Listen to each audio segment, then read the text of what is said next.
Chapter 12. Isabella's key scraped in the lock of her loft apartment, the familiar sound somehow alien after everything that had happened. Her clothes were stiff with dried blood, and exhaustion pulled at every muscle in her body. She'd left Mikhail recovering in Katerina's none-too-gentle care. The door swung open, revealing her industrial-style loft bathed in late-morning light. Everything looked exactly as she'd left it.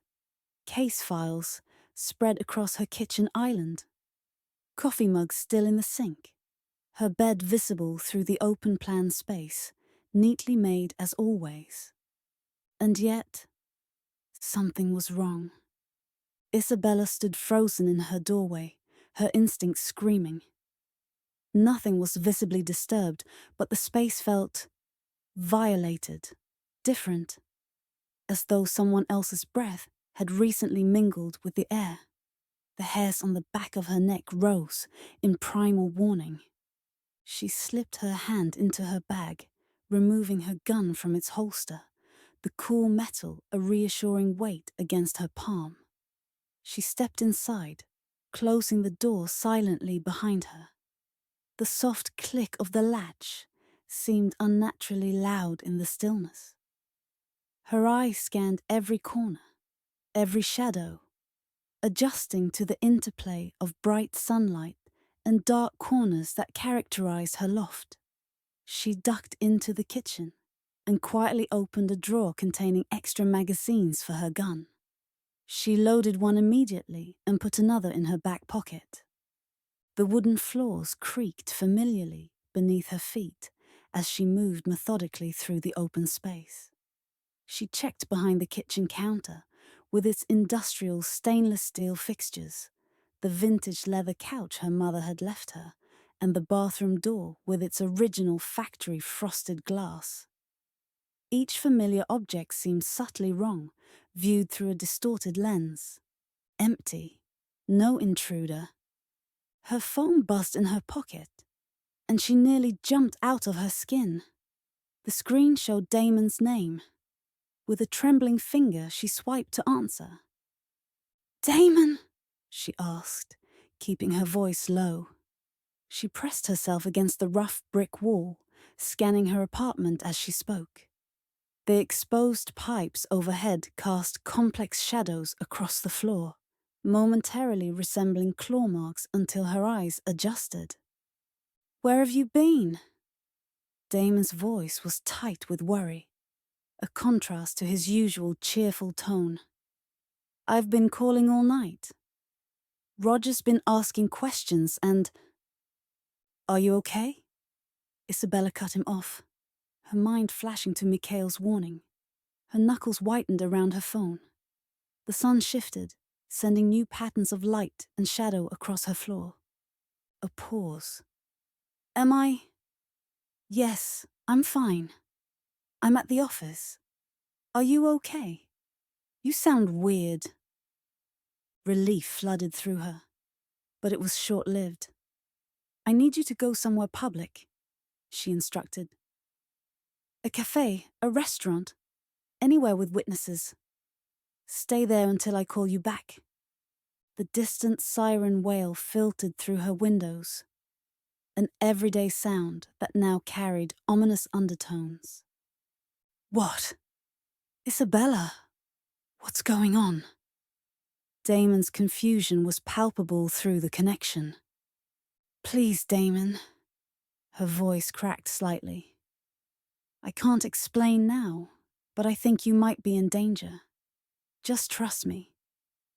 She closed her eyes, the image of Victor's enforcer flashing behind her eyelids, russet fur matted with blood, teeth gleaming in moonlight, the hot stench of his breath. Another pause, longer this time. The only sound was the soft hum of her refrigerator and Damon's breathing on the line. "Okay," he finally said, the single word laden with questions he wasn't asking. "I'll go to that coffee shop you like on Peachtree. The one with the weird latte art." His attempt at normalcy made her heart clench. Good. Text me when you get there. Don't talk to strangers. If anyone approaches you who seems off, call 911 immediately. Her eyes landed on a framed photograph of herself and Damon at a law conference, both of them smiling. The thought of those triple claw marks across his throat made her physically ill, bile rising at the back of her throat. "You're scaring me," Damon admitted. His voice had lost its usual lightness. Isabella closed her eyes, seeing again the russet wolf lunging for her throat and feeling the wind of its passage again as it missed her by inches. The phantom sound of snarling filled her ears. "I'm scared too," she whispered. "Just do as I ask. Please." After hanging up, she continued her inspection of the loft. In the kitchen area, she noticed a mug that had been moved from where she always kept it. With her careful habits, born during childhood with an unpredictable mother, Isabella never misplaced things. The yellow ceramic stood out against her kitchen's industrial grey and steel, a splash of colour in the wrong place. Near her laptop, a case file was closed that she distinctly remembered leaving open. Minor disturbances, easily dismissed. Except Isabella never misremembered such details. The window by her fire escape was what confirmed her suspicions. It was unlocked. The metal latch gleamed in the sunlight, mockingly askew. Isabella always locked it, a habit ingrained in a rough neighborhood since childhood. Someone had been here, someone skilled enough to leave minimal traces. She reached out, fingers brushing the latch, and felt a phantom presence at her back. Someone else had stood here, touched this window, invaded her space. The cool metal seemed to burn against her fingertips. She moved to her bedroom area, separating from the main living space, which was created by a bookshelf rather than a wall. The polished concrete floor beneath her feet was cool, filled with the scent of her jasmine shampoo from the morning shower that felt like a lifetime ago. Here too, everything seemed untouched at first glance. Her simple platform bed with its crisp white duvet. The nightstand with its single framed photo. Isabella at her law school graduation, beaming with the promise of futures untainted by supernatural horrors. It was only when she approached the bed that she saw it. In the center of her pillow, a dark, russet smear. Isabella leaned closer, her breath catching. Not a random stain, a deliberate print. The distinct pattern of a wolf's paw, pressed in blood that still looked tacky and fresh. Its metallic scent hit her nostrils, followed by something musky, and an animal that seemed to cling to her sheets. A message, a threat, a claim on her territory.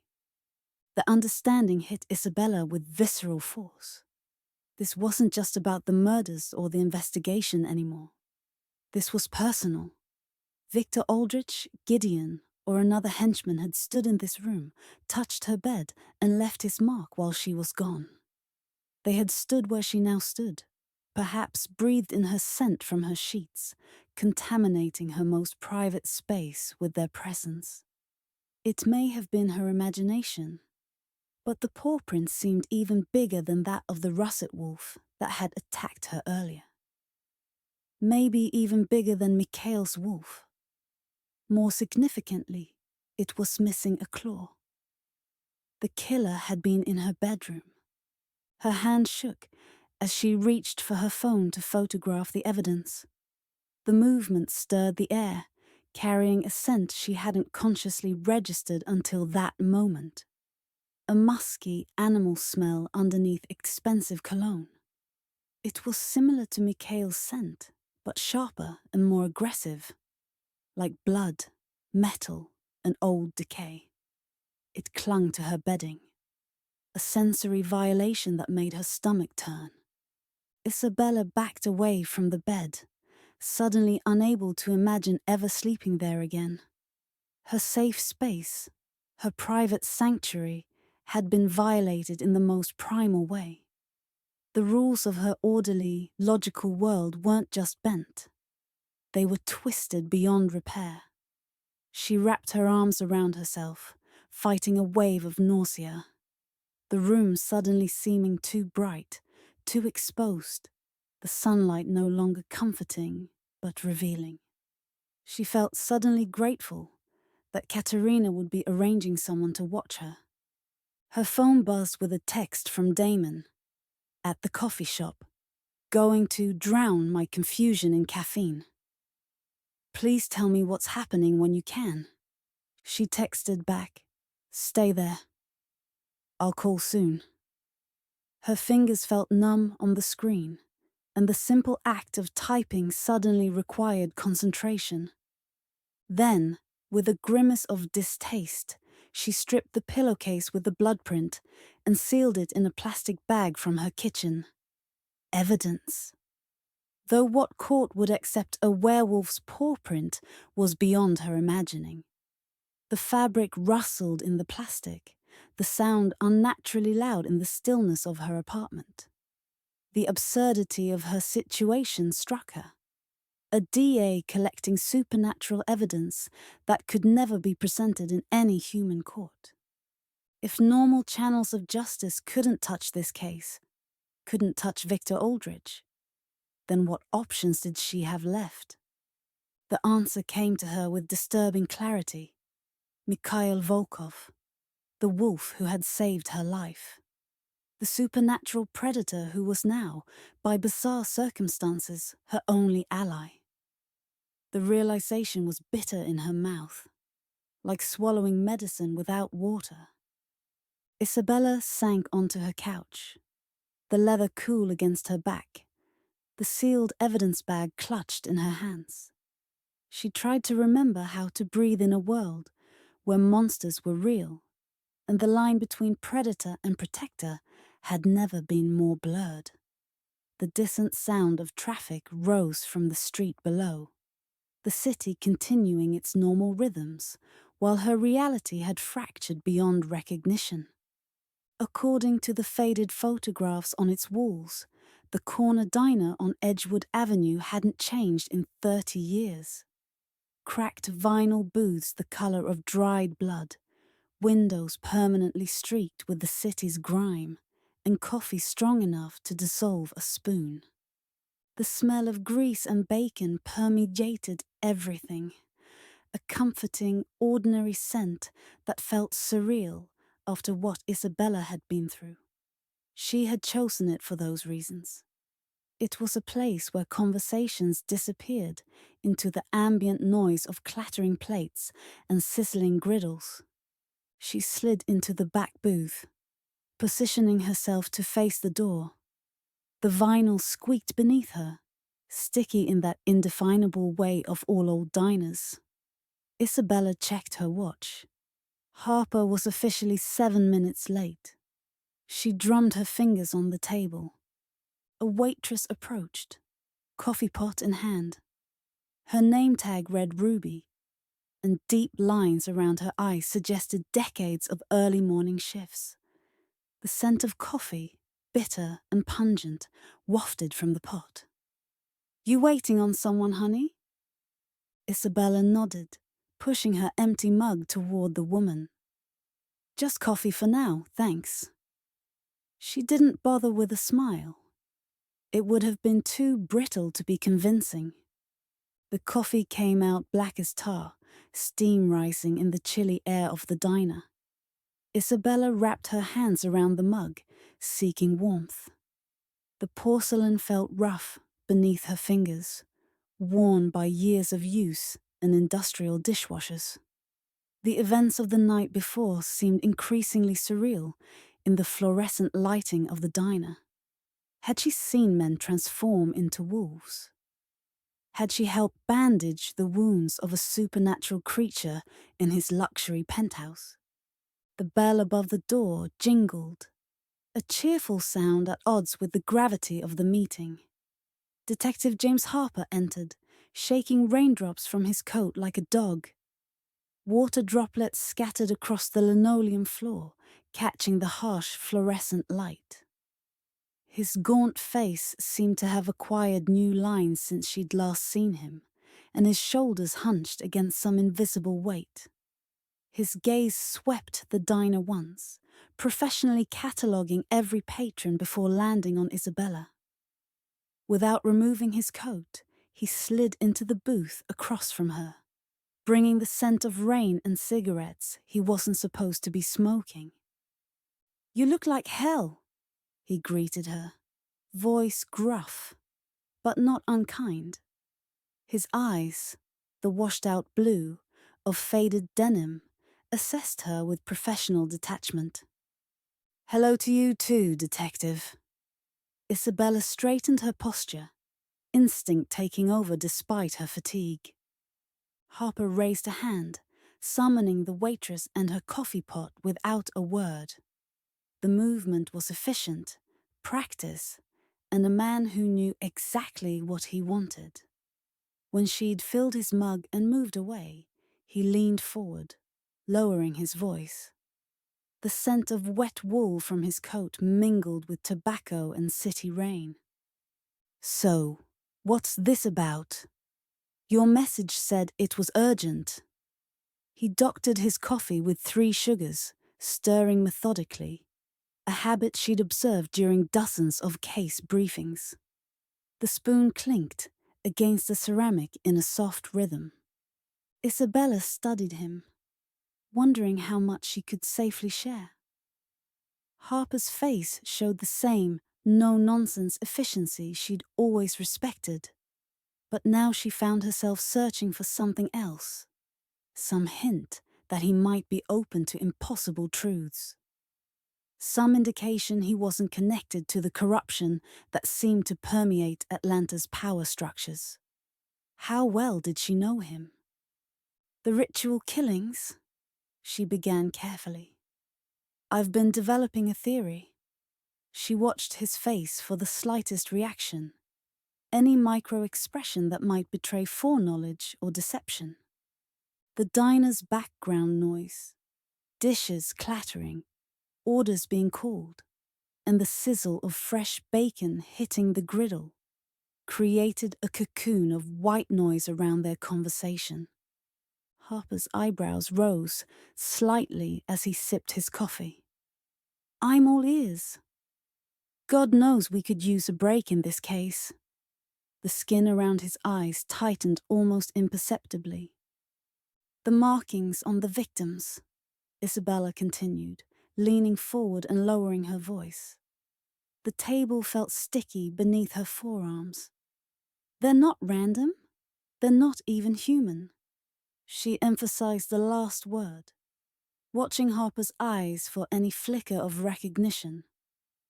"What do you mean, not human?" His expression gave nothing away, but his fingers tightened almost imperceptibly around his mug.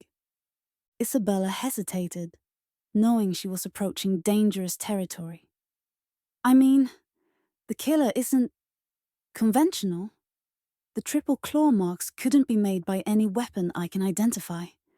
They almost look like animal markings," Harper finished, his expression unreadable. Something in his steady gaze suggested he wasn't hearing this theory for the first time. Something in his tone made Isabella pause. "You've considered that possibility already." It wasn't a question. She felt the conversation shifting, like tectonic plates before an earthquake. He set down his mug with deliberate care. The ceramic made a solid sound against the formica tabletop.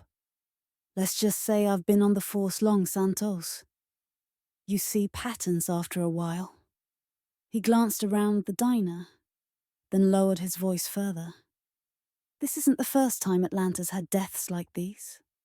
They come in cycles, every 15 to 20 years.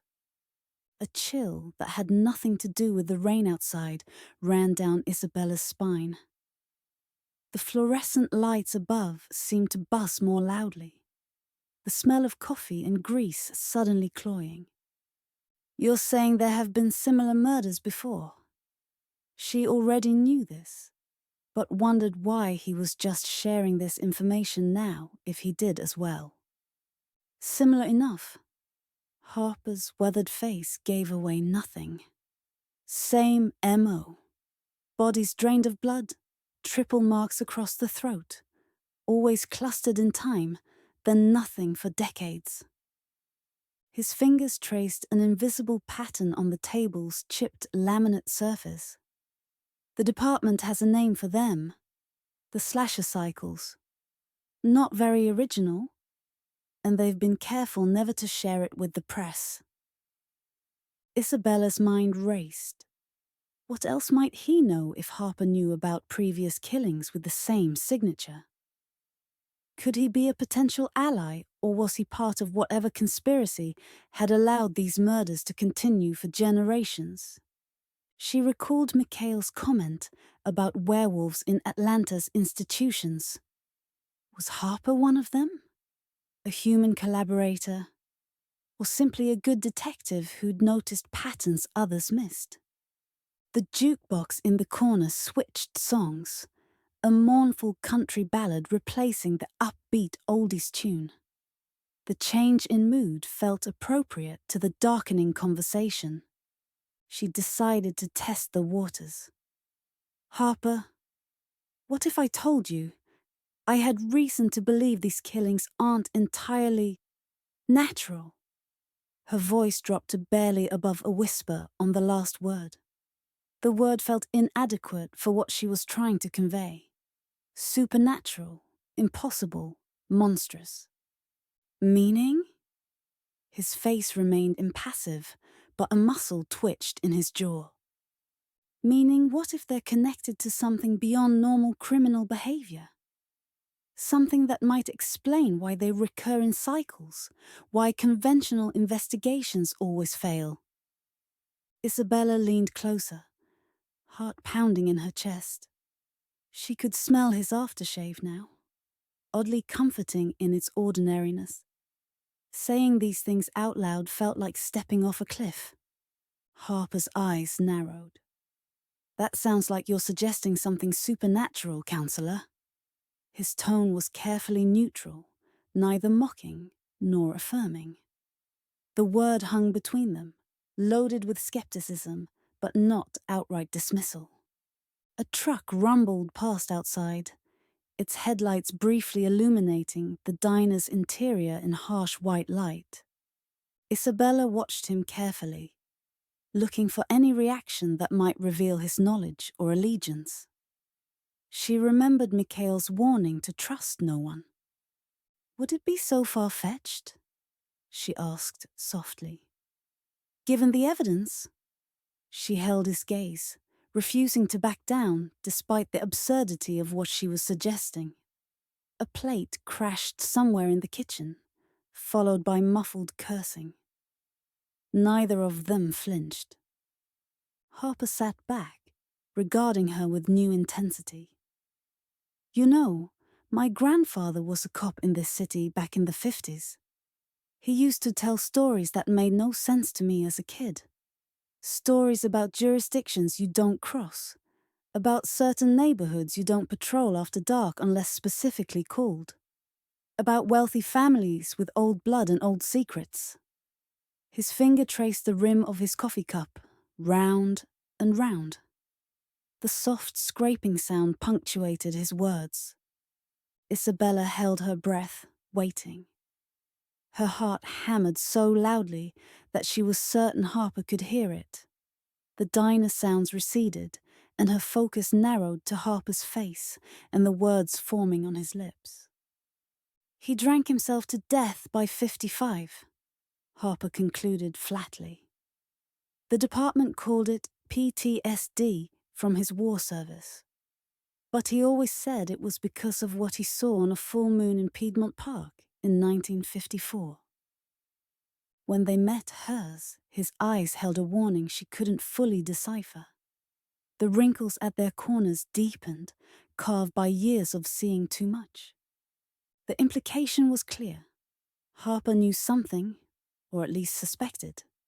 But he was dancing around direct confirmation, just as she was. A dance of plausible deniability in a diner full of mundane humanity, ordering pancakes and eggs. The smell of maple syrup from a nearby table was suddenly nauseating in its normality. "I need to know if you're compromised," Isabella said bluntly, abandoning pretense. The prosecutor in her pushed for clarity, for truth. "I need to know if I can trust you." Her fingers curled around the edge of the table, knuckles whitening. The edge dug into her palms, the pain grounding her. Harper smiled at that, a tight, humorless expression that never reached his eyes. "Funny. I was about to say the same to you." He reached into his coat and pulled out a manila folder, sliding it across the table. The paper made a soft scraping sound against the formica. "Especially given your recent social engagements." Isabella opened the folder to find surveillance photos of herself at the charity gala, standing close to Mikhail Volkov on the terrace. The glossy surfaces reflected the diner's fluorescent lights. In one image, his head was bent near hers, lips close to her ear, her face upturned toward his. The intimacy of the moment, captured from a distance, warmed her cheeks. Her blood ran cold at the realization that they'd been watched. "The department has been watching him," she realized aloud. "For how long?" She kept her voice steady, despite her racing heart. The photos seemed to burn beneath her fingers. "Long enough." Harper leaned forward, his voice dropping to a near whisper. "Hardly anyone with his type of money is clean, Izzy." The old nickname slipped out before he could catch himself, a remnant from their brief relationship 2 years ago. His eyes lingered on hers a moment too long, especially when their paper trail only goes back about 15 years. That's not a red flag. That's a damn crimson banner. Isabella shifted uncomfortably under his gaze, recognizing that particular intensity. The one he used to have when they'd stay up late discussing cases, before those discussions led to his bed. She looked away, focusing on the photos instead of his face. "I'm investigating him as part of the case," she said defensively. "That's all." Harper's jaw tightened as he glanced down at the surveillance photos again. Isabella kept her gaze trained on him. "You should be very careful what you're choosing to get involved in," he said, an edge creeping into his voice. "And with whom? I've seen how he looks at you, and how you look at him. This isn't just professional curiosity." "That's irrelevant to the investigation," Isabella replied coolly, though a flush crept up her neck. "It is when your judgment might be compromised." Harper's fingers drummed on the table. "I care about what happens to you, Isabella. Always have. And men like Volkov are dangerous in ways that go beyond the obvious." A half-hysterical laugh nearly escaped her. If only he knew just how true that was. She swallowed it back, maintaining her composure through years of courtroom discipline. Harper closed the folder.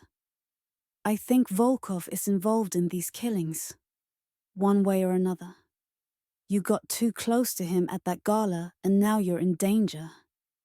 His expression softened marginally. "I think you're out of your depth, Santos." Isabella felt equal parts touched and irritated that Harper was worried about her safety. Harper scrubbed tiredly at his brows. "He also seems to be currently evading the police." I had an appointment to meet him at his penthouse at the Volkov to ask a few questions this morning, and he never showed. Isabella knew exactly why she hadn't shown. She fought hard not to let this show on her expression. I imagine that's pretty common for someone involved with as many projects as he is, she offered non-committally. She felt awkward keeping things from Harper. Harper shot her a look that told her he wasn't buying it. I don't know about that. I've been told I'm hard to forget. Isabella felt anxious to redirect the conversation. What if, she began, then recalibrated. Hypothetically speaking, what if Volkov isn't the killer? What if he's trying to stop the real culprit? She observed him, looking for any hint that he already knew the truth. Harper's shoulders dropped, and he shook his head. Your perspective is clouded. You're not thinking like a DA anymore. What happened to your love of Occam's razor? Stick to the simplest explanation. You have a witness who saw him in the park. Is that what your grandfather would say? Isabella challenged softly. The mention of his grandfather struck a nerve. She could see it in the slight tightening around his eyes. Harper glanced at his watch, the face scratched from years of service, and sighed, rubbing a hand across his stubbled chin. I've got to get back. The brass are climbing up my arse on this case. He fixed her with a penetrating stare. Whatever you think you're getting into, Santos, be careful. There are lines in this city that once crossed, you can't come back from. As he stood to leave, his coat dripping rainwater onto the linoleum floor, Isabella made a split-second decision. Victor Aldrich, she said, watching Harper freeze. Mid-motion, one arm halfway into his coat sleeve. The name seemed to suck the air from their corner of the diner. Look into his connection to the victims. Harper slowly sat back down, his expression grave. The vinyl protested with a squeak. Where did you hear that name? All pretense of casual conversation vanished from his tone. Even the diner seemed quiet, as though the name itself carried power. Does it matter? Is he connected? Isabella pressed, leaning forward. The edge of the table pressed into her ribs as she moved closer. She'd struck a nerve. Harper's reaction confirmed that Aldrich wasn't unknown to law enforcement. The smell of his wet coat mingled with the diner's cooking odors. A long silence stretched between them as Harper seemed to wage some internal battle. Finally, he exhaled heavily. A waitress passed by, the scent of fresh coffee momentarily overwhelming. Aldrich is old Atlanta money. More money than even Volkov. Reclusive, powerful.